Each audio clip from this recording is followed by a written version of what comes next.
We begin tonight with a new lawsuit filed against Metro government, LMPD, and two of its officers. The filer says LMPD should have done more to protect her daughter, a victim of domestic violence killed in 2020.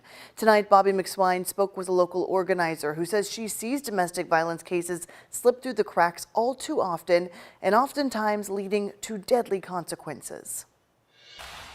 Summer Dickerson, founder of a local nonprofit that helps people who've been trafficked and domestic violence victims, says the system failed Amanda Berry at every level, and it should be held accountable. It's not going to bring her back, but it's going to send a message that families are not going to keep accepting people dropping the ball, because them dropping the ball is costing us, our family members' lives. Dickerson says she hopes the lawsuit opens LMPD's and Metro government's eyes, both listed in the suit. Unfortunately, this is tons of stories out there in our city, and we can do better. A domestic violence and trafficking survivor herself, she founded Women of the Well 6 years ago. She says she's seen too many cases end like Berry's and remembers when she first heard the news. I actually cried because I said another woman that didn't get the resources that she needs. In January 2020, Berry was found dead in the basement of the home she shared with her boyfriend, William Sloss. 1 month prior, Berry had called 911 after escaping from the home.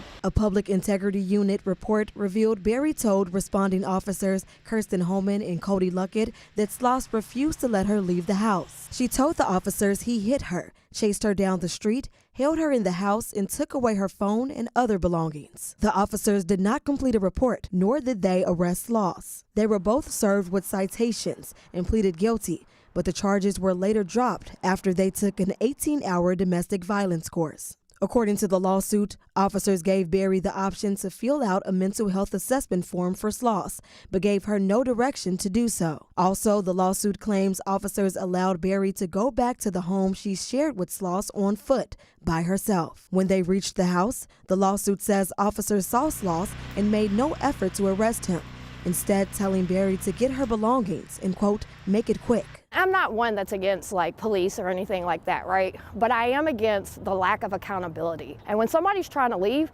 that's when they can die.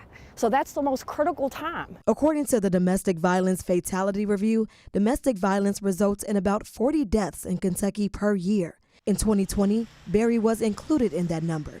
2 years later, her family is fighting to make sure her life means more moving forward. LMPD says it does not comment on pending litigation. In Louisville, Bobby McSwine for the WHAS 11 Night Team on your side.